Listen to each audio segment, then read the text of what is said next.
सद्गुरुनाथ महाराज की जय।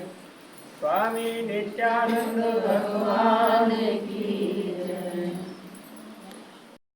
जय। में सभी महिलाएं तुलसी माता को सींचने जाती हैं।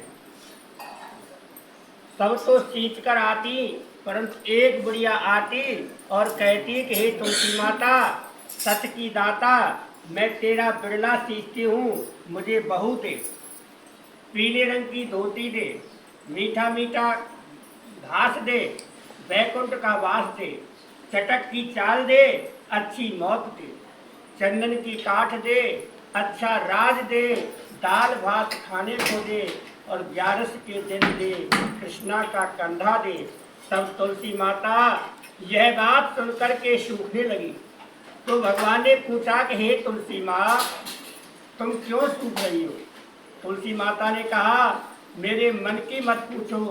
तो भगवान ने कहा कि अगर मैं यह बात नहीं पूछूंगा तो कौन पूछेगा? तो तुलसी माता कहने लगी, एक बुढ़िया रोज आती है और यही बात कह जाती है, परंतु मैं सब बात तो पूरी कर दूंगा, लेकिन कृष्ण का कंधा कहाँ से दूंगा? तो कृष्ण भगवान बोले, अब यह मरेगी तो अपने आप कंधा दे आऊंगा। तू बुढ़िया माई से कह दियो। बाद में बुढ़िया माई मर गई। सारे गांव वाले इकट्ठे हो गए और बुढ़िया को ले जाने लगे। तो वह इतनी भारी हो गई कि किसी से भी नहीं उठे। तब सबने कहा, यह तो इतनी पूजा पाठ करती थी, पाप नष्ट होने की माला फेरती थी, फिर भी भारी हो गई। बूढ़े ब्राह्मण के भेष में भगवान आए और उससे पूछा कि यह कैसी भीड़ है? तब आदमी बोले, एक बुढ़िया मर गई है, वो पापड़ी थी, इसलिए किसी से नहीं उठती। तो भगवान ने कहा कि मेरे को एक बात कान में कहने दो तो उठ जाएगी। तो भगवान ने कान के पास जाकर के कहा, हे बुढ़िया माई, मन की निकाल ले, पीताम्बर की धोती ले, मीठा मीठा भात ले, वैकुंठ का वास ले, चटक की चाल ले, चंदन की काठ ले, और झालर की झंकार ले, दाल भात और जीव और कृष्ण की कंधा ले। फिर यह बात सुनकर के बुढ़िया माई हल्की हो गई। भगवान जी ने अपने कंधे पर ले गए और उसे मुक्ति मिल गई। हे तुलसी माता, जैसे उसकी मुक्ति करी वैसी हमारी भी करना, और जैसे भगवान ने कंधा उसको दिया ऐसा हमें भी देना। बोलो तुलसी माता की जय। ब्रह्मा जी के मुख से यह सब सुनकर के महर्षि नारद जी बोले, हे भगवान, अब आप कृपया करके कार्तिक मास का कोई उत्तम व्रत सुनाइए। तब श्री ब्रह्मा जी बोले, हे पुत्र, परम पवित्र पाप नाशक व्रत विधिवत करने से सौभाग्यवती स्त्रियां मनोवांछित फल पाती हैं। इसलिए इस वक्त व्रत खासकर सौभाग्यवती स्त्रियों को अवश्य ही करना चाहिए। इस पर श्री नारद जी कहने लगे, हे तात, इस बात की क्या विधि है, इस व्रत की क्या विधि है और यह कब किया जाता है? नारद जी यह प्रश्न सुनकर के और ब्रह्मा जी से प्रसन्न होकर के कहने लगे, हे पुत्र, यह अति गोपनीय व्रत है, किंतु तुम्हारे स्नेह से यह कार्तिक मास का व्रत मैं आपसे कहता हूँ, ध्यान से सुनिए।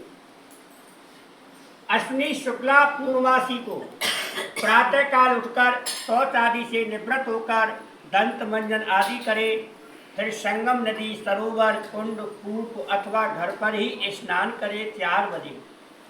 व्रत के एक दिन पहले सिर नहीं धोना चाहिए और व्रत वाले दिन विधि पूर्वक स्नान करे और पवित्र भावना से विधाता का स्मरण करे तथा व्रत का संकल्प करे कि हे जगत के रचयिता, हे कर्ता, आप कृपा करके और मेरे पतिदेव की रक्षा करना तथा मेरी संतान की रक्षा करना, मेरे परिवार की रक्षा करना। फिर सूर्य जाप करके सूर्य का व्रत नतमस्तक करके प्रणाम करना चाहिए। उस दिन सुंदर वस्त्र आभूषण धारण करने चाहिए। दिन में भोजन कदापि नहीं करना और न ही जलपान करना चाहिए, अर्थात वह दिन भजन कीर्तन में ही व्यतीत करना चाहिए। ब्रह्मा जी कहने लगे, हे पुत्र, सायंकाल में हमारा ब्रह्मा जी का चांदी का पात्र में दूध डालकर पूजन करना चाहिए। सोना, चांदी, तांबा, पीतल, मिट्टी ब्रह्मा की प्रतिमा बनानी चाहिए। फिर उसको लाल वस्त्र पहनावे, फिर विधि पूर्वक पूजन करे और चांदी के पात्र में रखे हुए दूध को तथा सोने की मथनी में मथे।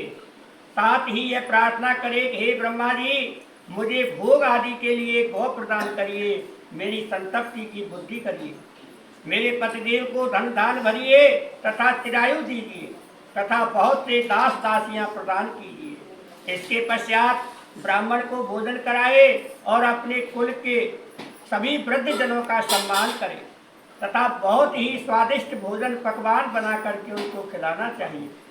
फिर तारों को देख करके स्वयं भी भोजन करना चाहिए। यह असली पूर्णमासी को ब्रह्मा जी का व्रत कहा जाता है। यह व्रत सब प्रकार के पापों को नाश करने वाला तथा समस्त कामनाओं को पूर्ण करने वाला तथा ज्ञानी पुरुषों को मुक्ति देने वाला है। भगवान का जब तप, तीर्थ स्नान से भगवान इतने प्रसन्न होते हैं कि जितने इस व्रत के प्रसन्न होते हैं। जो ब्रह्मा जी के आगे इस दिन कपूर जलाता है उसको बड़े ही वृक्षों के फल के गोदान के बराबर मिलता है तथा इसके कई एक फल वैकुंठ को प्राप्त हो जाते हैं। जो केसर तथा कस्तूरी सहित कपूर अर्पण करता है उसके कई वर्ष ब्रह्मलोक को प्राप्त हो जाते हैं। जो स्त्री इस दिन वस्त्र दान करती है वह कपड़े के सूतों से, तारों की छड़ियों से बराबर करोड़ फलों का प्राप्त होता है। जो गहने का दान करती है उसको ब्रह्मलोक की प्राप्ति होती है। जो स्त्री हृदय में ब्रह्मा जी का रूप तथा मुख में ब्रह्मा जी का नाम लेती है वह नतमस्तक होकर के निर्भय धारण करती है। वह सदैव सौभाग्यवती पतिव्रता कहलाती है। इस प्रकार असली शुक्ला पूर्णमासी को स्नान पूजन कर ब्राह्मणों को भोजन कराए तथा वृद्ध जनों का पूजन करना चाहिए। सायंकाल ब्रह्मा जी का पूजन कर प्रार्थना करे, हे ब्रह्म विधाता, यह व्रत मैंने आपके निमित्त किया है, अतः इसमें किसी प्रकार की कोई कमी नहीं हो, तो इसको आप स्वयं ही पूरी करिए। हे नारद जी, जो कोई इस कथा को पढ़ता है अथवा सुनता है उसको अश्वमेध यज्ञ का फल प्राप्त होता है। बोलो विष्णु भगवान की जय। श्रीमन नारायण नारायण